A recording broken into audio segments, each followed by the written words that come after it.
The gunshot echoed across the dusty main street of Redemption Creek, Montana Territory, 1883, causing heads to turn and horses to stamp nervously. Sophia Keller didn't flinch, not anymore. Instead, she stood straight-backed on the weathered porch of the mercantile, her father's blood still staining her hands as she faced down the town council that had gathered to decide her fate following his murder just 3 days prior.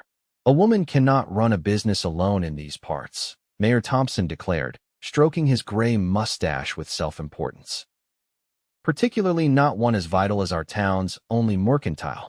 Without a husband or male relative to take over, you'll be ruined within a month, Miss Keller. Sophia's green eyes narrowed as she scanned the row of men, merchants, ranchers, and the town banker, all nodding in smug agreement. At 22, she had spent the last 7 years working alongside her father, learning every aspect of the business while these same men praised her father's clever assistant. Now they looked at her as if she were a child. "The mercantile is mine by my father's will," she stated, her voice steady despite the grief still raw in her chest. "I intend to run it as he taught me." Banker Willoughby cleared his throat. "My dear, we're thinking of your welfare. A young woman alone. It's simply not proper. I've had several inquiries already about purchasing the business. Mr. Hollister has made a particularly generous offer." Sophia's hands clenched into fists. James Hollister stood at the back of the group, his thin lips curled in what might have been meant as a smile, but resembled a sneer. At 45, he owned half the businesses in town already and had been eyeing her father's mercantile for years. "I'm not selling," she said firmly. "And I'm not helpless. You'll be nothing without a man to guide you." Hollister interjected. "Women aren't built for business, Miss Keller. Your father sheltered you from that reality." The men murmured their agreement, and Sophia felt her future crumbling beneath her feet. She opened her mouth to argue when the sound of approaching hoofbeats drew everyone's attention. A tall figure on horseback appeared at the end of the street, silhouetted against the setting sun. The stranger rode unhurriedly toward the gathering, and as he came closer, Sophia could make out broad shoulders, a weathered hat pulled low, and the glint of a marshal's badge. The horse stopped before the mercantile, and the rider dismounted with fluid grace that belied his size. When he removed his hat, Sophia found herself looking into the bluest eyes she'd ever seen, set in a sun-bronzed face that seemed both kind and uncompromising at once. "Preston Blackett," he introduced himself with a slight nod to the assembled men. "Federal Marshal. I understand there's been a murder in town." Mayor Thompson stepped forward. "Marshal, we weren't expecting federal involvement. Your sheriff sent for assistance," Marshal Blackett interrupted. "Said he's dealing with a cattle-rustling operation and can't give this case the attention it deserves." His gaze settled on Sophia, noting the bloodstains on her hands and dress. "You would be Miss Keller, I presume?" Sophia nodded, suddenly aware of her disheveled appearance. "Yes, Marshal. I'd like to speak with you about what happened," he said, then glanced at the town council. "In private, if these gentlemen have concluded their business." Mayor Thompson puffed up indignantly. "We were discussing the future of the mercantile, Marshal. With Mr. Keller gone, his daughter can't possibly. I believe that's Miss Keller's decision," Marshal Blackett cut in, his tone gentle but brooking no argument. "Unless there's some legal impediment I'm unaware of." The banker reluctantly admitted, "The property and business are legally hers, but then I believe we're done here." The marshal's words were polite, but his eyes had hardened. The men dispersed slowly, Hollister lingering longest with a cold stare at Sophia before finally turning away. When they were alone, Marshal Blackett gestured to the store entrance. "May we speak inside, Miss Keller?" Sophia led him through the mercantile, past shelves stocked with everything from tin cups to bolts of fabric, into the small office at the back where her father had kept the books. 3 days ago, she had found him here, slumped across his desk, blood pooling beneath him from the bullet in his back. "I've cleaned up as best I could," she said quietly, gesturing to the scrubbed floorboards that still bore a dark stain. The marshal removed his hat and sat only when Sophia had taken her father's chair behind the desk. "Tell me what happened," he said. "I was in the storeroom taking inventory. Father was working on the accounts." Her voice wavered slightly. "I heard nothing, no argument, no warning. Just a single gunshot. When I ran in, he was—" She swallowed hard. The back door was open. Whoever did it escaped that way. Was anything taken? The cash box was untouched. But Father's ledger, the one where he kept notes on special orders and debts, was missing. Marshal Blackett's expression sharpened. Interesting. Not a robbery, then. No. Sophia leaned forward. Marshal, my father wasn't just killed. He was executed. Someone wanted him dead, and they wanted something in that ledger. Do you have any idea what might have been in it? Sophia hesitated. Father had been concerned lately. He mentioned that some figures weren't adding up with the bank. Did he speak to Willoughby about this? He had an appointment scheduled for the day after he was killed. The marshal nodded thoughtfully. Miss Keller, I intend to find who did this. But I should warn you, investigations take time, and I've seen what happens to businesses left untended. I'm not leaving the mercantile, she said firmly. I know every item on these shelves, every account in our books. I can run this place. He studied her for a moment, his expression unreadable. Those men out there don't believe that. Those men don't matter. Her chin lifted defiantly. A smile, small but genuine, curved the marshal's lips. No, I suppose they don't. For the first time in 3 days, Sophia felt a flicker of hope. Not because the handsome marshal believed in her, she didn't need a man's approval, but because for the first time since her father's murder, someone was listening to her. I'll need a place to stay while I investigate, Marshal Blackett said, standing and replacing his hat. Is there a hotel in town? The boarding house is more reliable. Mrs. Hanson keeps clean rooms and doesn't water down her coffee. Sophia rose as well. But first, you should know something else. The night before he was killed, my father locked this in the safe. She pulled out a folded paper from her pocket. It's a list of names with figures beside them. I don't know what it means, but he told me if anything happened to him, I should give it to someone I trust. She held the paper out, surprised to find her hand steady. I don't know you, Marshal Blackett, but my father would have trusted the law. Preston took the paper carefully, glanced at it, then folded it and tucked it inside his vest. I'll keep this safe, he promised. And Miss Keller? Lock your doors tonight.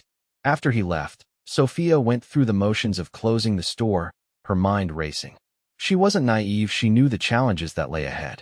Running the mercantile alone would be difficult enough without the active resistance of the town's leading men. And her father's killer was still free, possibly watching her even now. But as she secured the last shutter and checked the lock on the back door, she felt a steely resolve hardening within her. Her father had believed in her abilities. He had taught her everything he knew, preparing her to stand on her own 2 feet in a world that wanted to knock her down. I won't let them win, Father, she whispered to the empty store. I won't let them take what's ours. She climbed the stairs to the living quarters above the store, exhaustion settling into her bones. Tomorrow would bring new challenges, reopening the store, facing the townspeople's judgment, beginning the long battle to prove herself. And somewhere in town, Marshal Preston Blackett was already working to uncover the truth behind her father's murder. Whether he would be an ally or just another man telling her what she couldn't do remained to be seen. Either way, Sophia Keller was prepared to fight. The morning brought a steady stream of curious customers to the mercantile, many clearly there to witness Sophia's expected failure rather than to make purchases. She greeted each one with professional courtesy, filling orders and making change with practiced efficiency. By midday, even the most skeptical had to admit she knew the business. Never seen a woman handle figures so quick, muttered old Sam Peterson as she calculated his order without touching pencil to paper. My father was a good teacher, Sophia replied, wrapping his purchases in brown paper. Will there be anything else today, Mr. Peterson? The old rancher hesitated. Folks are talking, Miss Keller, saying it ain't right for you to be here alone. I'm not alone, she gestured around the bustling store. I have customers. That ain't what I mean, and you know it. He leaned closer, lowering his voice. Hollister's been meeting with some of the merchants. They're talking about refusing to sell to you, cutting off your supply lines. Sophia's hand stilled. Without regular deliveries from wholesalers in Helena, the mercantile couldn't survive. They can't do that. Men with money can do just about anything in these parts, Peterson said grimly. You might want to consider Mr. Hollister's offer before things get ugly. Before Sophia could respond, the bell above the door jingled and Marshal Blackett entered. He nodded to Peterson, who touched his hat respectfully before shuffling out. Miss Keller, The marshal greeted her. Business looks good. For now. She quickly explained what Peterson had told her. Preston frowned. That would be illegal interference with commerce. They wouldn't dare. You don't know Hollister, Sophia said. He's been trying to control this town for years. My father was one of the few who stood against him. And now you're doing the same. There was something like admiration in his eyes. I've been making inquiries about your father's death. Several people mentioned he seemed worried in the weeks before. Did he tell you anything specific? Sophia hesitated, then motioned for him to follow her into the storeroom, away from curious ears. He believed someone was laundering money through the bank, she said quietly. He noticed discrepancies in some accounts deposits that didn't match what he knew about certain businesses. When he started asking questions, Willoughby became unfriendly. That matches what I found in those papers you gave me. They appear to be records of suspicious transactions. Preston leaned against a stack of crates. Did your father have proof? I think that's what was in the missing ledger. A thoughtful expression crossed the marshal's face. If Willoughby is involved, that would explain why the town's leading men are so eager to see you fail. They need someone controllable running this place. Or they need me gone entirely. Sophia straightened a row of tinned goods. The mercantile sees everything that comes in and out of this town. If someone's moving illegal money or goods, we'd notice eventually. Preston nodded slowly. You're in a dangerous position, Miss Keller. I know, she replied simply. But this is my home and my livelihood. I won't be frightened away. I admire your courage, but courage won't stop a bullet. His blue eyes held genuine concern. Until we know who killed your father, you shouldn't be alone, especially after dark. Sophia bristled. I can't afford to hire guards, Marshal. You won't need to. He adjusted his hat. I'll be staying in the room above the stables behind your store. Close enough if there's trouble, but not so close as to cause talk.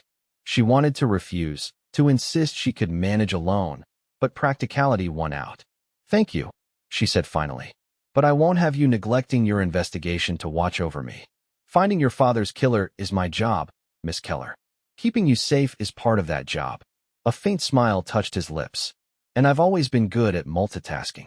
Over the next 2 weeks, Sophia fell into an uneasy routine. During the day, she ran the mercantile, pretending not to notice how some of the wealthier townsfolk had stopped patronizing her store.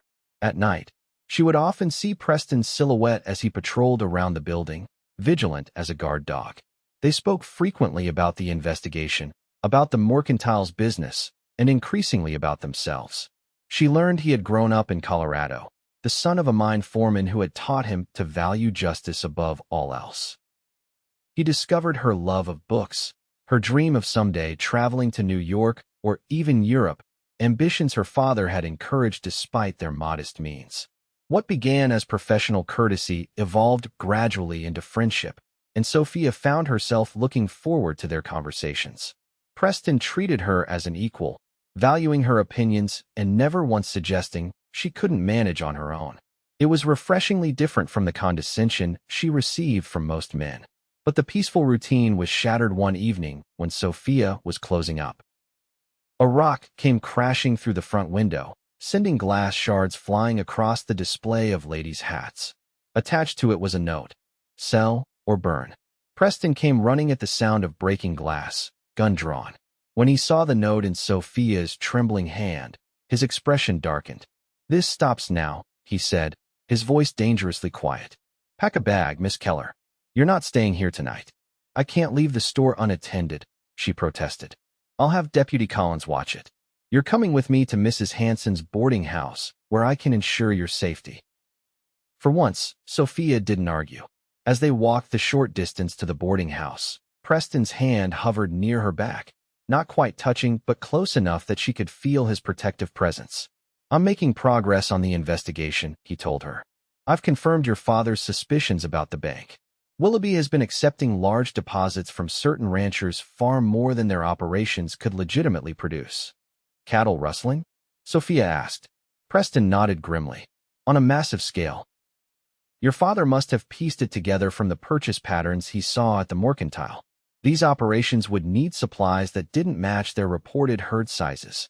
And Hollister, he's involved somehow, but I haven't figured out exactly how yet. His businesses seem to be doing too well for a town this size. They reached the boarding house, and Mrs. Hanson, a kindly widow who had known Sophia since childhood, fussed over her, setting her up in a comfortable room and bringing hot tea without asking intrusive questions. When they were alone again, Preston's professional demeanor softened slightly. "I won't let them intimidate you out of what's rightfully yours," he promised. "Why do you care?" Sophia asked quietly. "This isn't just about my father's murder anymore." Preston was silent for a moment.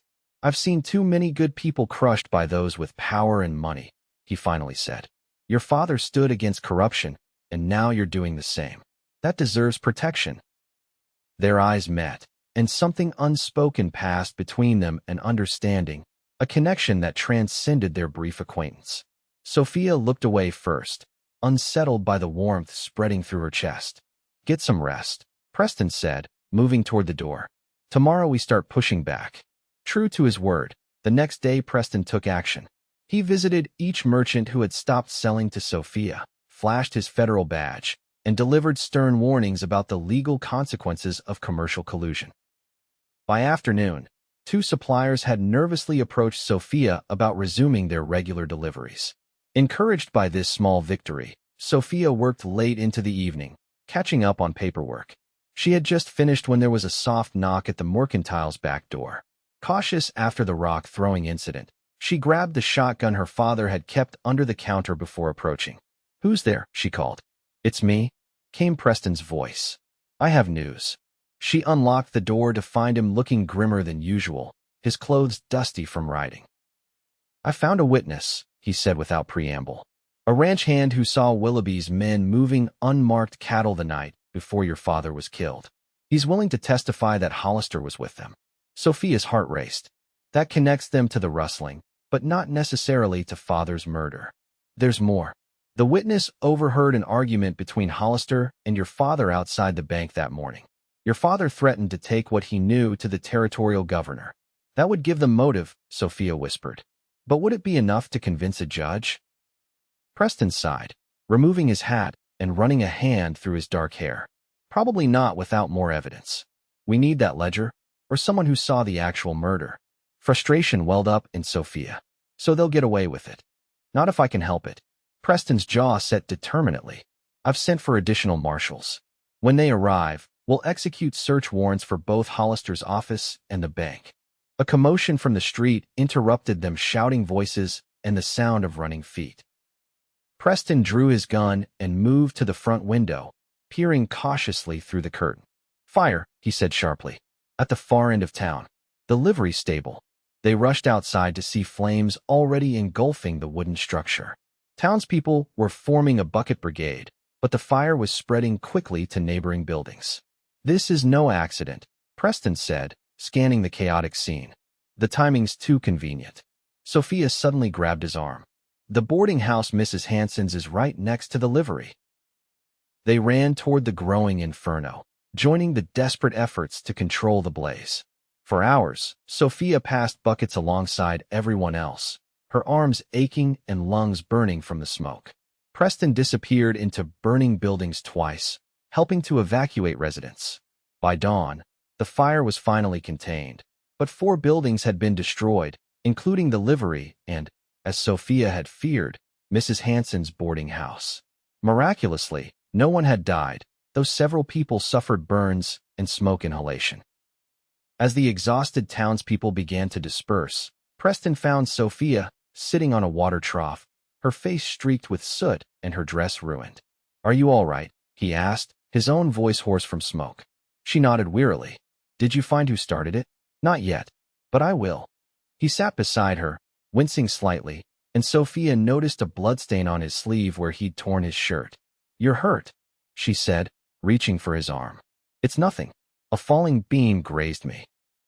Despite his protest, she insisted on examining the wound, gently rolling up his sleeve to reveal an angry red gash. "This needs cleaning and bandaging," she said firmly. "Come back to the mercantile. I have supplies there." Too tired to argue, Preston followed her. In the quiet of the store, Sophia tended to his wound with careful hands, cleaning it with whiskey that made him hiss through his teeth, then applying salve and a clean bandage. "You have a gentle touch," he murmured, watching her work. My mother was a healer before she died, Sophia replied softly. She taught me a little. Her fingers lingered on his forearm, feeling the strong pulse beneath his skin. Their eyes met, and for a breathless moment, the world seemed to narrow to just the two of them. A sudden pounding on the front door shattered the moment. Preston was on his feet instantly, gun drawn. Sophia moved to the window and peered out. "It's Deputy Collins," she reported. The young deputy's face was grim as Preston let him in. "Marshal, there's been another incident. Doc Phillips was attacked on his way home from treating burn victims. He's alive, but badly beaten. Did he see who did it?" Preston demanded. Collins nodded. "Two men who work for Hollister. They told him it was a warning anyone who helps the Keller woman would get the same or worse." Sophia felt sick. "Dr. Phillips examined my father's body. He's the only one who could testify about the exact nature of the wound. And now he's incapacitated," Preston said grimly. "They're eliminating witnesses and destroying evidence." He turned to Sophia. "This confirms that Hollister and Willoughby are behind your father's murder, and they're getting desperate." "What do we do now?" she asked. Preston's expression hardened. "We set a trap. The plan was dangerous, but simple. Sophia would let it be known that she had found another of her father's ledgers hidden in the store, one that contained definitive proof of the laundering operation. The news would surely reach Hollister and Willoughby, who would be forced to act. "You'll be bait," Preston told her bluntly. "I don't like it, but I don't see another way." "Neither do I," Sophia agreed, her face pale but determined. "When do we start?" "Tomorrow. I'll have Deputy Collins and a couple of trusted men positioned around the store. You'll never be truly alone, even if it appears that way." That night, Sophia barely slept, her mind racing with all the ways the plan could go wrong. By morning, she was exhausted but resolute. She opened the mercantile as usual, and when Mrs. Peterson came in for flour, Sophia made sure to mention her discovery within earshot of Hollister's store clerk. By noon, the news had spread through town. Sophia noticed more people than usual passing by the mercantile, glancing in with poorly disguised curiosity. Just after 3 o'clock, banker Willoughby himself appeared at her counter, his usual pompous manner now tinged with obvious tension.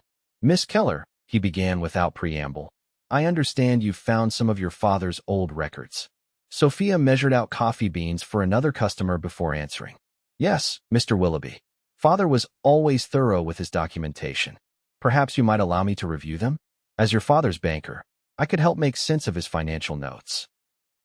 "That's very kind," she replied, meeting his gaze steadily.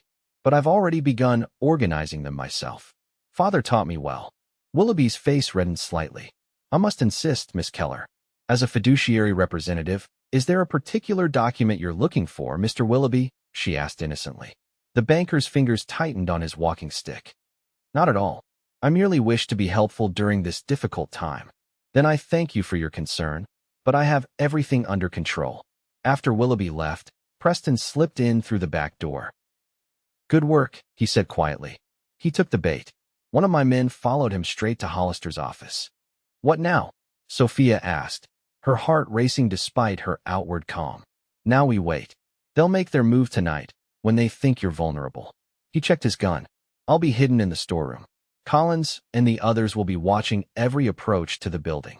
And if something goes wrong..." Preston's expression softened momentarily. "Nothing will go wrong," he promised, though they both knew it was a promise he might not be able to keep. The rest of the day passed with excruciating slowness. As closing time approached, Sophia went through her usual routine, acutely aware that eyes were watching her from somewhere. She locked the front door, drew the blinds, and lit only a single lamp in the office, creating the impression she was working late. Then she settled into her father's chair and waited, a loaded derringer hidden in the folds of her skirt. Just before midnight, she heard the faint scrape of the back door lock being picked. Sophia's mouth went dry, but she remained still, knowing Preston was positioned between her and the intruders. The door opened with barely a creak. Footsteps multiple sets moved cautiously through the storeroom. Sophia gripped the small gun, counting silently. When the office door swung open, she was facing not only James Hollister, but banker Willoughby as well, both men holding revolvers.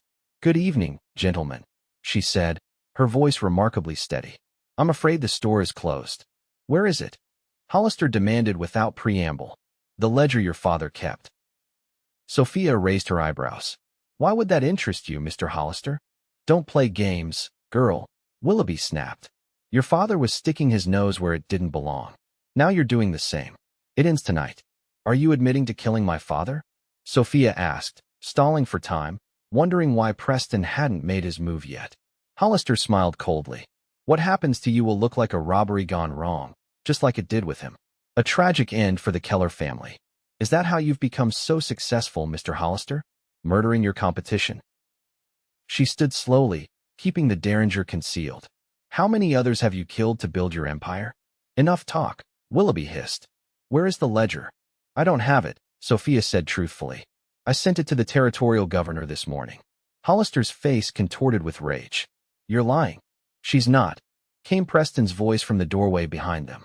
But I am a federal marshal, and you're both under arrest for the murder of Edward Keller. The men whirled, and in that instant, several things happened at once. Willoughby fired wildly, the bullet splintering the doorframe beside Preston's head. Hollister lunged towards Sophia, who raised her derringer and fired, catching him in the shoulder. Preston's gun barked twice, and Willoughby crumpled to the floor. Hollister, wounded but still dangerous, grabbed Sophia, pulling her against him as a shield while pressing his own gun to her temple. Drop your weapon, Marshal, he snarled. Or she dies right now. Preston lowered his gun slowly, his eyes never leaving Sophia's. Let her go, Hollister. It's over. It's not over until I say it's over. Hollister backed toward the window, dragging Sophia with him. I'm walking out of here, and she's coming with me as insurance. You won't get far, Preston said calmly.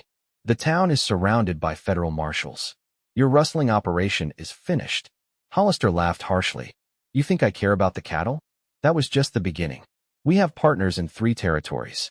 The governor himself is involved. And now we have your confession, Preston said, nodding slightly to Sophia. Understanding flashed through her. Still held against Hollister, she went limp suddenly, as if fainting. The unexpected deadweight made him stagger, his grip loosening just enough. Sophia drove her elbow hard into his wounded shoulder, and as he howled in pain, she twisted away. Preston fired in the same instant, and Hollister fell backward through the window, glass shattering around him. The silence that followed seemed to ring in Sophia's ears. Preston was beside her in an instant, checking her for injuries, his hands gentle but urgent on her arms, her face. Are you hurt? He demanded. No, she managed, though she was shaking violently now that the danger had passed. Willoughby, dead, Preston confirmed grimly. Hollister, they moved to the broken window. Outside, Deputy Collins was already kneeling beside Hollister's still form. He's alive, the deputy called up. But barely. 3 days later, Sophia stood behind the mercantile counter, measuring fabric for Mrs. Hanson, who had temporarily moved in with her sister after losing her boarding house. 6 yards should be enough for new curtains, Sophia said, cutting the cheerful yellow calico with practiced precision. You're an angel, Mrs. Hanson said warmly. After everything you've been through, here you are, still helping others. Sophia smiled. The store is open for business. That's all. The older woman patted her hand. It's more than that, dear. You've stood your ground when most would have crumbled. This town needs more backbone like yours. The bell above the door jingled, and both women turned to see Preston enter, looking more rested than he had in days.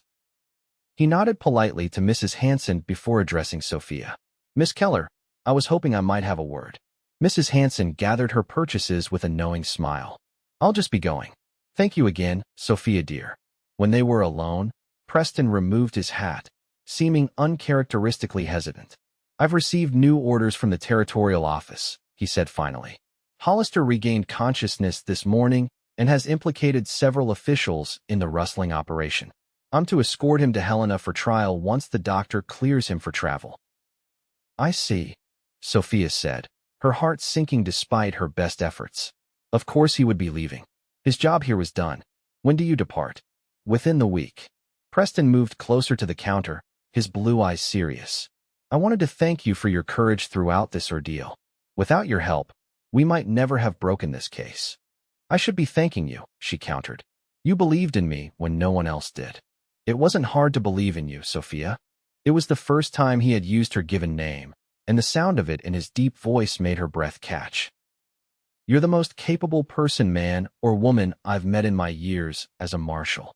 She busied herself with straightening a display of handkerchiefs, not trusting herself to look at him. What will happen after the trial? There will be more investigations, more arrests probably. The corruption runs deep. He paused. I've been offered a permanent position with the Helena office.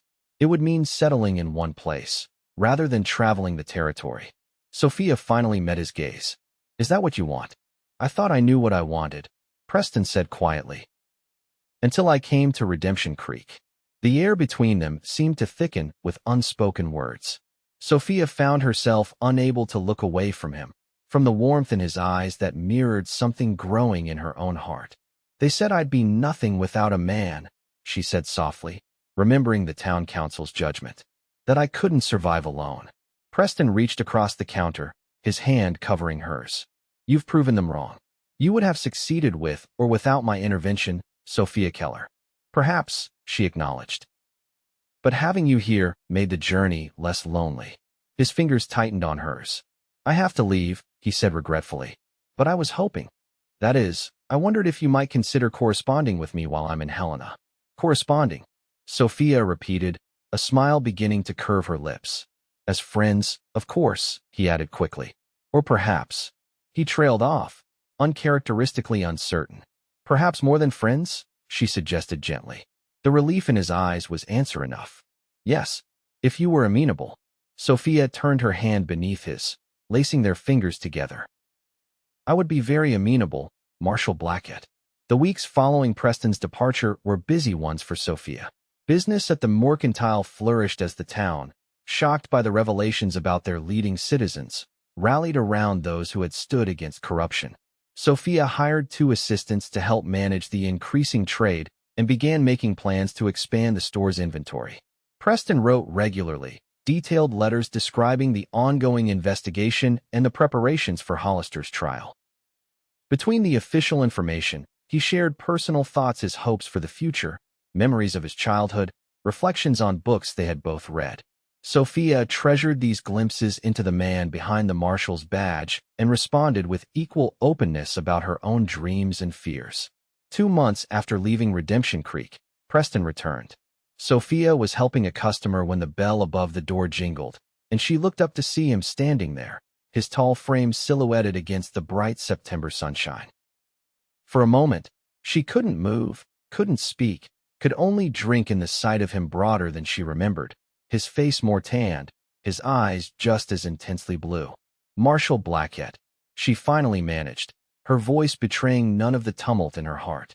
Welcome back, Miss Keller, he replied formally, though his eyes held a warmth that was anything but professional. Only after her customer had departed did Sophia come around the counter, suddenly shy despite their months of correspondence. How long will you be staying? That depends, Preston said, taking a step closer. On what? On you. He removed his hat, turning it nervously in his hands.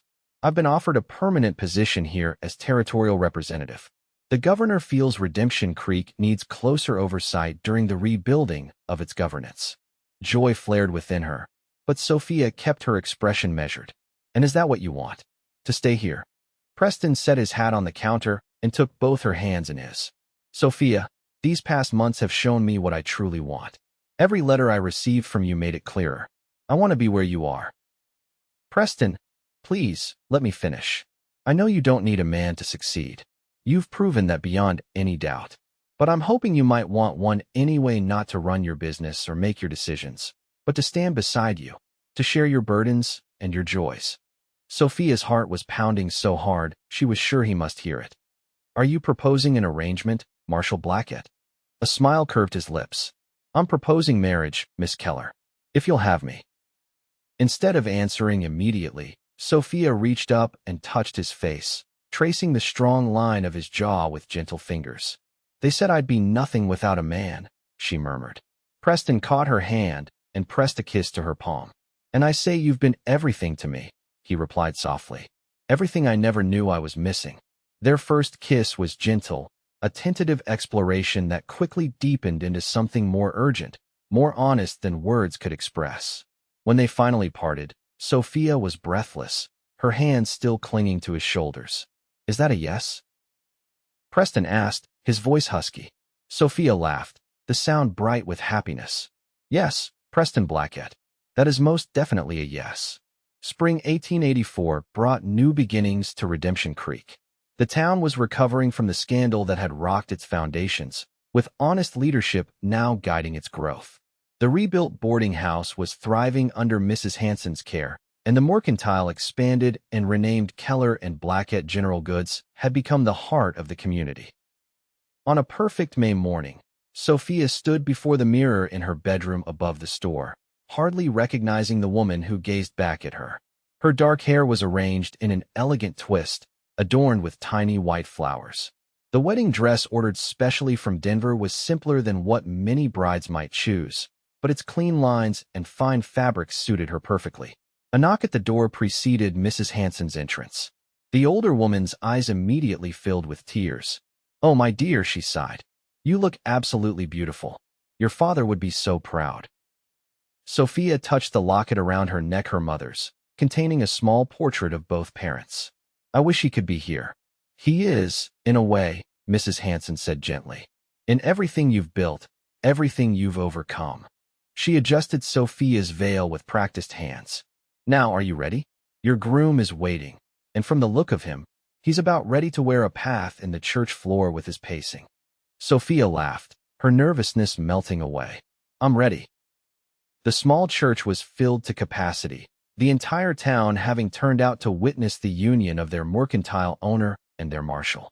As Sophia walked down the aisle alone, her own choice, a symbol of her independence even as she chose to join her life with Preston's, she saw only him, standing tall and handsome at the altar, his eyes never leaving hers. The ceremony was brief but heartfelt. When they exchanged vows, Preston added his own words to the traditional promises. "I vow to be your partner in all things, to respect your independence as I cherish your love, to stand with you rather than above you, from this day forward." Sophia's voice wavered with emotion as she responded. "I vow to share my strength with yours, to build our future together as equals, to love you completely while remaining true to myself, for all the days of our lives." The celebration afterwards spilled from the church into the town square, where tables had been set up laden with food contributed by every household. There was music and dancing, laughter and a few tears as toast after toast was raised to the newlyweds. As evening fell, Preston pulled Sophia away from the festivities, leading her toward the edge of town where their horses waited, already saddled. "Where are we going?" she asked, laughing as he helped her mount despite her wedding dress. "I have a surprise for you," he said mysteriously. "It's not far." They rode for just 15 minutes before cresting a small hill that overlooked a sweeping valley, golden in the sunset light. At the center of the valley stood a half-built structure, the frame of a house, sturdy and promising. "What is this?" Sophia asked as Preston helped her dismount.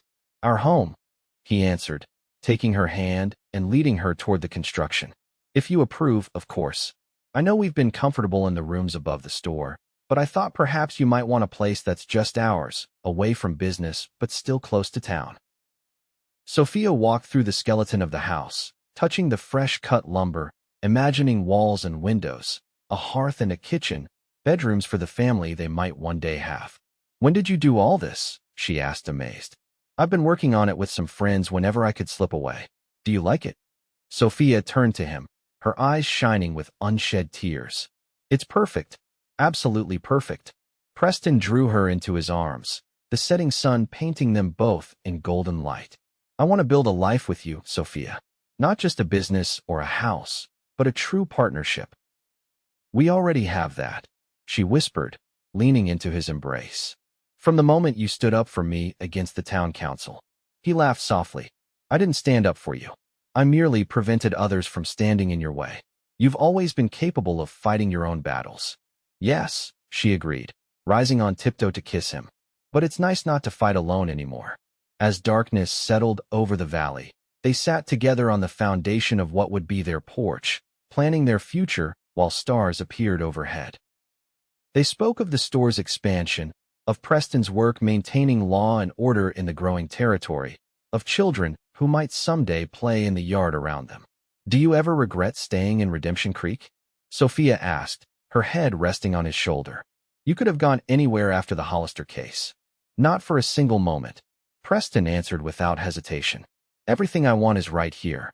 Sophia smiled, contentment filling her heart. For someone who was supposedly going to be nothing without a man, I seem to have done quite well for myself. Preston laughed, pulling her closer. "You would have been extraordinary with or without me, Mrs. Blackett. I'm just grateful I get to witness it up close. And I'm grateful you never tried to diminish me to make yourself feel stronger," she replied softly. "That's rarer than it should be." They fell silent, watching the stars brighten above them, until Preston spoke again, his voice thoughtful. "You know, when I first came to investigate your father's murder, I never imagined I'd find my future here." "Is that what I am?" Sophia asked, tilting her head to look at him. "Your future?" Preston's kiss was his first answer, tender and full of promise. When he finally pulled away, his eyes reflected the starlight. "You're my present and my future," he said simply. "And I plan to spend every day making sure you never doubt it." Hand in hand, they rode back to town, to the rooms above the mercantile that had been Sophia's sanctuary and would now be their first home together. Tomorrow would bring new challenges, new triumphs, the continuing adventure of building a life in the ever-changing West. But tonight was for them alone a beginning written in starlight, a promise sealed with love. 5 years later, 1889, the bell above the mercantile door jingled, and Sophia looked up from the ledger she was updating, a smile already forming. 3-year-old Emma Blackett ran into the store ahead of her father, dark curls bouncing and blue eyes so like Preston's wide with excitement. "Mama, look what I found." The little girl held up a slightly bedraggled wildflower, its purple petals drooping but still beautiful. "It's lovely, sweetheart," Sophia said, coming around the counter to accept the precious gift. "We should put it in water right away." Preston followed their daughter in, carrying their infant son, James, who was sleeping peacefully against his father's broad shoulder. The sight still made Sophia's heart swell, this strong man, so gentle with their children, so natural in his role as father. "How was your walk?" she asked, taking James carefully and breathing in his sweet baby scent. "Educational," Preston replied with a grin. Emma identified 3 types of birds, 2 different trees, and informed Mrs. Peterson all about how babies are made. Sophia nearly choked. She didn't. "Apparently, according to our daughter, babies come from the garden when mamas and papas plant special seeds." His eyes twinkled with amusement. Mrs. Peterson seemed quite relieved at this explanation. "As am I." Sophia laughed, bouncing James gently as he began to stir. "Though we may need a more detailed discussion before too long." Emily tugged at her mother's skirt. "Can I help in the store today, Mama? Please." "After your nap," Sophia promised. "Mrs. Wilson will be coming by to help this afternoon while Papa and I attend the town council meeting." Preston took a letter from his pocket. "This came for you while we were out. From Helena." Sophia shifted James to one arm and opened the envelope, her eyes quickly scanning the contents. A slow smile spread across her face. "It's from Governor Toole. The territorial legislature has approved our petition. Women in Montana Territory will have the right to vote in school elections beginning next year." She looked up at Preston, her eyes shining. "It's a first step. And knowing you, not the last," Preston said proudly. "Before you know it, you'll have us men completely unnecessary in governing." "Not unnecessary," Sophia corrected, handing James back to him. "Just properly balanced by women's perspectives." She kissed her husband lightly. "Speaking of which, I need to prepare my points for today's meeting. The town needs a proper school building, and I intend to see it approved today." Preston shook his head in admiration. 5 years of marriage, 2 children, and a thriving business. Yet you still find energy to reshape the territory. "You're a force of nature, Sophia Blackett." "I learned from the best," she replied, thinking of her father's quiet determination. "And I have excellent support." She caressed his cheek gently before turning to organize her papers. Their home above the store, which they had kept even after completing their house on the hill, hummed with comfortable domesticity as they prepared for the afternoon. Emma helped Sophia sort papers while Preston laid James in his cradle and began preparing lunch. They moved around each other with the easy synchronicity of a partnership long established and deeply cherished. Later, as they walked together to the town hall, Sophia reflected on how much had changed in 6 years. Redemption Creek had nearly doubled in size, with a railroad spur now connecting it to the main line at Helena. The mercantile had expanded twice, now employing 5 people besides herself and Preston. Their family had grown, bringing joys she had once thought might be sacrificed to her determination to maintain her independence. "What are you thinking about?" Preston asked, noting her thoughtful expression. "How wrong they all were," she answered, squeezing his hand. "The men who said I'd be nothing without a man to guide me." Preston chuckled. "I think you've thoroughly disproven that theory. But they were wrong about something else too," she continued softly. "I thought I had to choose between independence and love. I never imagined I could have both a marriage where neither of us diminishes the other." Preston stopped walking and turned to face her, his expression serious despite the busy street around them. "Do you remember what I told you the night before our wedding? When you asked if I was sure I wanted to marry a woman with such strong opinions?" Sophia smiled at the memory. "You said, 'I don't want to tame you, Sophia. I want to run beside you.' And I meant it." He brushed a strand of hair from her face. "These past 5 years, watching you mother our children without losing yourself, seeing you fight for women's rights while still loving our life together, you've been everything to me, Sophia. Everything and more." The town council meeting that afternoon was contentious, as such meetings often were. The debate over funding for a new school building divided the council along predictable lines, with the more conservative members resisting the expense. When it was Sophia's turn to speak, she rose with the confidence of a woman who knew her worth and the importance of her cause. Preston watched from his seat beside her, his face revealing nothing but professional interest, though his eyes held unmistakable pride. "Gentlemen," Sophia began, "and Mrs. Hanson," she added with a nod to the one other woman on the council. "The future of Redemption Creek depends not on the gold in our hills or the cattle on our ranges, but on the education of our children. A proper school building isn't a luxury, it's a necessity if we hope to attract families to settle here permanently." For 20 minutes, she presented her case with meticulous research and compelling arguments. When she finished, even her strongest opponents seemed thoughtful. The vote that followed approved the school building fund by a narrow margin, and as the meeting adjourned, Sophia accepted congratulations with gracious dignity. "That was quite a performance," came a familiar voice as they left the town hall. James Hollister, Jr., son of the man whose crimes had brought Preston to Redemption Creek 6 years earlier, stood at the bottom of the steps. "Mr. Hollister," Preston acknowledged coolly. Though the younger Hollister had returned to town after his father's imprisonment, claiming no knowledge of the criminal enterprises, neither Sophia nor Preston fully trusted him. "Mrs. Blackett," Hollister continued, ignoring Preston, "you continue to surprise those who underestimate you, much like you did my father." Sophia met his gaze steadily. "I take that as a compliment, Mr. Hollister, though I'm not sure you meant it as one." "Oh, but I did." A smile that didn't reach his eyes crossed his face. "My father made many mistakes, but perhaps his greatest was failing to recognize a worthy adversary when he saw one. I don't intend to repeat that error." The implied threat hung in the air between them. Preston stepped forward slightly, his hand moving instinctively toward his gun. "Is there something specific you wanted, Hollister?" he asked, his voice deceptively mild. The younger man shrugged. "Merely to offer my congratulations on the school vote. Education is important. One never knows what the next generation might learn from our mistakes." With a tip of his hat, he walked away, leaving Sophia and Preston exchanging concerned glances. "Do you think he knows something about his father's operations?" Sophia asked quietly as they began walking home. "I think he's trying to rattle us," Preston replied. "He's been trying to rebuild his family's influence in town since he returned. Your success stands in his way, just as your father's integrity stood in his father's way." Sophia's expression hardened. "If he thinks intimidation will work on me, he hasn't been paying attention." Preston laughed softly. "No, I don't imagine he has." He took her hand, his thumb rubbing gentle circles on her skin. "But we should be cautious, nonetheless. The Hollisters aren't known for accepting defeat gracefully. The threat, however veiled, cast a shadow over the day's triumph.